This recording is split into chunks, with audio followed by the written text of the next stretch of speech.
Thank you for joining us for another Mentors Moment where we like to talk to those effectively helping tomorrow's youth today. My name is Tish, and this is Evelisse, guys. I am speaking with her about community because she is a leader in our community. She is a founder of Hands of Hope of America. She runs a few food distribution center for the Four Corners area. She does mentoring for children. She actually empowers them and teaches them how to serve the community. She's also in school for social justice. This girl has a flame inside of her to impact the community, and she does it no matter what. Like, there is no barrier that's going to stop her from reaching out and impacting where she is and all corners of the world. So I had to introduce you guys to Miss Evelisse. What up, girl? Thank you for an awesome introduction, Tish. You are amazing and you are doing great things as well. So thank you for having me. Yes, absolutely. So I had to come on. Guys, just so you know, I am going to link her Hands of Hope website. I'm also going to link like an event that she has coming up. So we'll go ahead and put that toward the end. And her slogan is love, hope, and restoration. And I have to ask, why did you pick that? Well, first of all, I believe that our community lacks love. Love can do a lot of things, a lot of healing, and love brings hope. And so Yes. those three words, love, hope, and restoration, they kind of go together. And so in the community, people need to see the love, especially the love of Christ. And then that brings hope. And it also brings healing, which is the restoration part. Yeah. Yeah. So to you, what does community mean and what does it look like? Community to me means everyone coming together. There's no lack. Every joint supplies the need of the other. And Yeah. so in a perfect community, when in a perfect community, if you need sugar, at least this is how it was back in the day. Yeah. You knock on your neighbor's door and there goes sugar, no questions asked. Yeah. If you need help with your children, right, you trust that neighbor in the perfect community to support you, right? And so in a perfect community, everybody supplies the need and there is no lack. Yeah, I definitely agree with that because they say it takes a village to raise a child, right? And so the thing is with our village these days is that a lot of people are guarded and don't really want to be in other people's business, don't want you in their business. I don't know if you kind of run into that at all. And if so, like, what do you think we could do to break down the barriers so that they do allow assistance and to be spoken into and, you know, in the community? I'll tell you, we all have barriers to break down. Trust is a big issue within the community because people have been hurt multiple times. And the first thing I do as I encounter people from different races and cultures and ethnicities is smile. Open yourself up. Be vulnerable to receive what the other person has to give. I love that. So it's almost as if you go first. Yes. Oh, that's so cool. All right. Well, I wanted to know what are the big needs that you face in the community? Because right now, so with your food distribution, you see, I'm sure, all types of families in all different situations and scenarios, but are there common grounds that you're seeing like a reoccurring theme? People need to be advocated for. You know, a lot of people in our community right now, especially through COVID-19, are lacking resources. Right? And what I've noticed in my community is it's a community really with a lot of immigrants coming from different countries, a lot of language barriers. People don't know where the resources are or where to even start. And so they need people, advocates, to advocate for them. Right. To say, I'm going to be your voice. because you don't know. And so that's what fills in the gap for our community, knowing that there are people out there that are willing to be the voice when there is injustice being done. They're willing to be the voice when they don't understand, or Yes. when they need a certain resource. They need advocacy. And a lot of times we are so self-focused that we don't care to advocate for someone else. We only care to advocate for ourselves. Yeah. So I agree with you. I just think that sometimes if you looked at the big picture on advocacy, like, okay, we need to be the voice for each other. Some people may get like overwhelmed, but what can I do? You know? And so what do you think is the step for that? Like, what can we do to impact our community? I think every community is different. Mm-hmm. So, but in your community, find out what the need is. Mm-hmm. In some communities, it could be employment. In my community right now, it's food. Or in all communities, obviously, because the lack of employment and stuff like that. So I really feel like it's focused specifically on a certain community. What every community has a need. What is the need? What has touched your heart in your specific community to say, well, that needs to be fixed, or somebody needs to do something about that. We need to, if we see something that may be off, it's easy for us to say, well, somebody needs to do something for that. But a lot of times you can do something for that, and it can be very small. But the act of doing something small creates the opportunity for something big. Ooh, that's a quote going out. I just got a goosebump. I love that. Yeah, that's getting quoted. That is getting quoted for sure. What about with the youth? What are you seeing with the youth? Is it something that's different than, because like I said, I know you deal with so many families. Is there a breakdown in that, or is there hope in that? Like, what is the struggle? With the youth, I think they need direction. They need people in their life that are going to point them in the right direction, because they're being bombarded with so much that their brains realistically cannot deal with all the information that's constantly bombarding them on an everyday basis.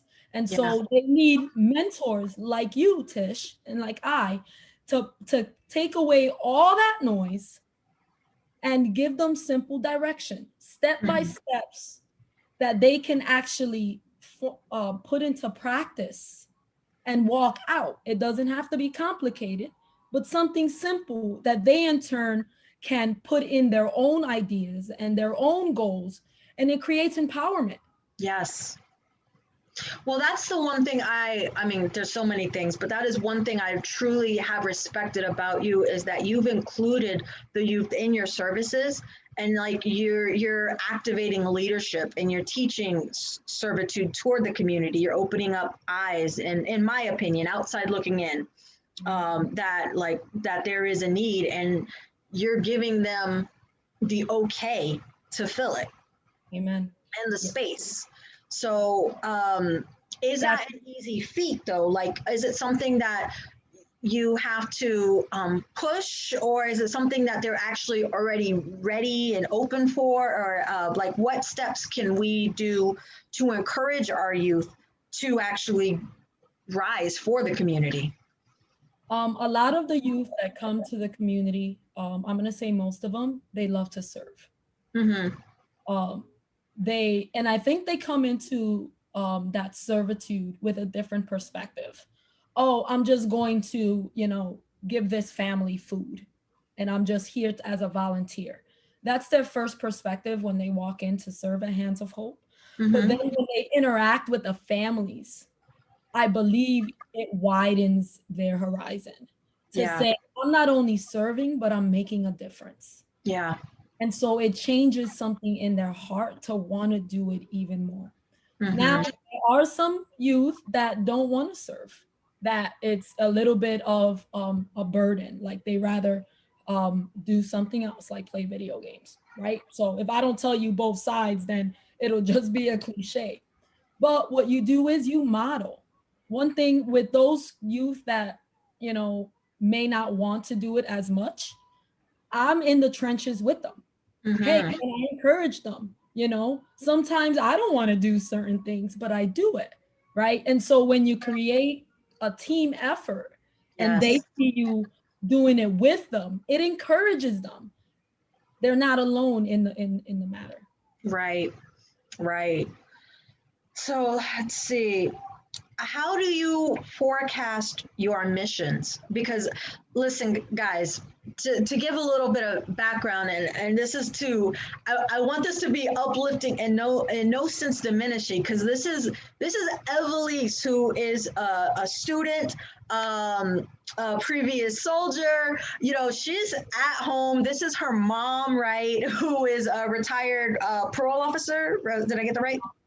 Correction officer. Correction officer, I'm sorry. So but it's her and her mom that started this together. And so first you could say, like, wow, it's just her and her mom, like, how could you do that, you know, or I'm trying to get the words, or you'd be like, or you could be like inspired by it, like, wow, if she can do it and her mom can do it, and it's just these two women who see a need and want to fill it, then so can I, you know. So but to say, how did the vision even come about, you know, because you have such a broad vision, and it's being walked out, like families are truly being transformed and being helped by the food that you give them, and the community that you give them, and the safe space that you give them. Amen. So to make something long short, Hands of Hope was a vision that was given to me through, I want to say, 4 years ago, going on 5 years. And it was simply that in a project at school where I saw myself in 5 years. And so in 5 years, I saw myself owning this huge community center. And I didn't really think nothing of it. It was just a project, right? And so through a lot of trials and tribulations, last year, the Lord had spoken to me and spoken to my mom, saying it's time for Hands of Hope to be a reality. After he has given me the name, he already gave me the name by then. And so we were like, okay, cool. Me and my mom were in agreement, because the Lord told us simultaneously, this is going to happen. And this was in November of 2019, not knowing that the pandemic was going to hit. In June of 2020 was when we went out and got our building and started feeding people. So in the middle of a pandemic, on the 4th year, Hands of Hope actually became from a vision to a reality. And it doesn't end there. There's a lot more intel for Hands of Hope. But yeah, Hands of Hope, our mission is to equip, empower, and restore those in needs. And so the equip and the empower is the part we do where we feed people. We provide resources. And the equip part, the restoration part, the restore part is not complete without the Lord. And so we are a faith-based organization that brings healing to the community as well. Yeah. So I don't know why, I don't know if you're Black Eyed Peas, but I kind of get the where is the love. So kind of when I think of you, you know, you look around and you're just like, where is the love? All right, well, if it's got to start somewhere, you know, start with me. So I truly, truly, truly, truly love that. What is your favorite thing about serving the community? If I have time for a brief story. Yes. So a few months ago, as I was preparing the center, there were a lot of people waiting for me. And normally I just go into the center and I'm quick, and I start serving people. But I was led to stop, tell people to wait, and to pray. And so as I prayed to prepare my heart and to prepare my mind for those that were coming into the center, I allowed people in. And as I allowed people in, there was a lot of people, and this family came in and said, my son's in the car, and his heart is breaking because he just lost his wife. And this mother asked me for prayer.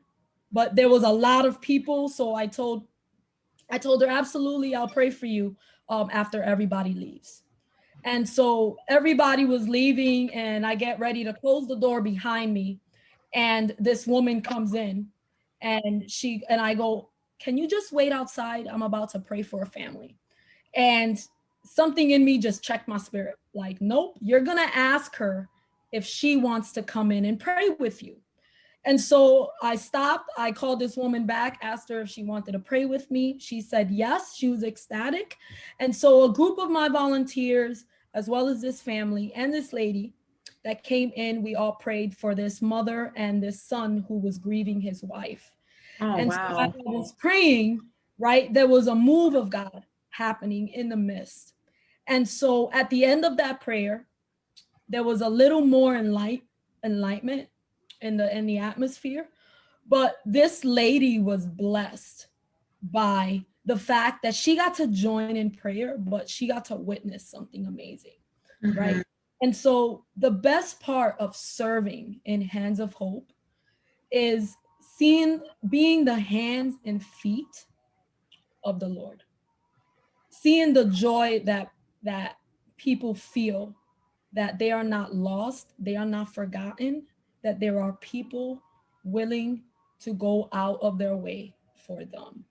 Wow. So for me, it's that joy, that smile, that I don't even have to say anything sometimes. People already know, right? Just a simple hello, just a simple smile. That to me makes my day and makes it all worthwhile. Yeah. And I can imagine the relief, that some people are feeling, because not knowing where you're going to get your next meal for, especially if you have a family or kids or something, is one of the most stressful situations to be in, because you bear the responsibility, and you yourself are in lack. So to find somebody that is ready to help full-heartedly means something. Yeah. Amen. Yeah. All sometimes people just want is, to be around. Sometimes people just come to sit at the center just to have company. Really? Yeah, there are so many people that are just lonely in this season because we are isolated, right? We can't do what we used to do. So just to simply have a conversation with somebody does a whole world of a difference than to be extravagant.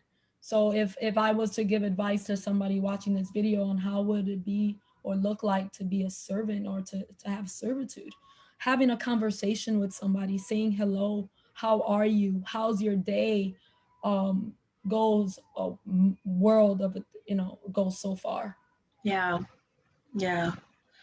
Well, I'm down to my last and favorite question. Well, before I get to it, go ahead and promo some of the stuff. Tell us where we can follow you. Tell us the events that you have coming up, because you got big plans, woman. So Hands of Hope is in the Four Corners of Central Florida. It covers 4 counties: Polk, Osceola, Lake, and Orange County. And this coming up in November, we're having a huge Thanksgiving drive for multitudes. So it's normally we do food distributions for those 4 counties in the specific area of Four Corners, but this time it's going to be spread out to whoever needs. And this is going to be done November 16th. At our location at 9230 US Highway 192, Clearmont, Florida, 34714. And if you have any questions, you can reach us at 352-432-3355. 888-888-5253, or you can visit our website at handsofhopeamerica.com, or even visit us on Facebook at Hands of Hope America.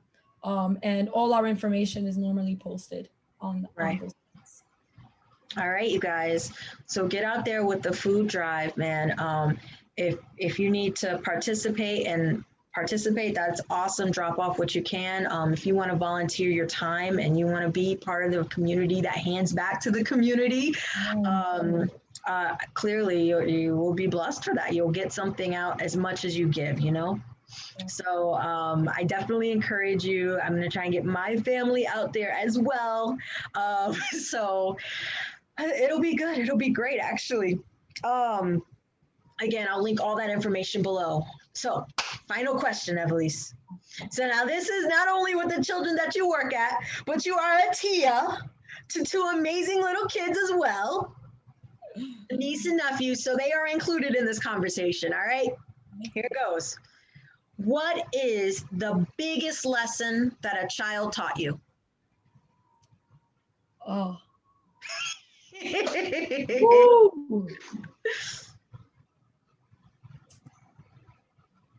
The biggest lesson a child has taught me is unconditional love. Oh, yes. Unconditional love. They love you regardless, whether you jack up, I can say that on here, whether, you know, you're having a bad day, they look at you the same way. They love you regardless. You are their idol. But I don't have no kids, but as a titi to two beautiful kids, a niece and a nephew, man, unconditional love is the biggest lesson. Yes. I love it. Oh, that was the perfect way to end it. All right, Evelisse, thank you so much for your time, guys. Please, if you found this valuable, like, share, subscribe. And also next month, December 1st, we are going to be doing our first tribute to the mentors. So be on the lookout for that. Evelisse, that includes you. Yes, ma'am. Yes, ma'am. Like, I hope you like together what we're putting together. It's going to be something special. All right, you guys, we'll see you next month.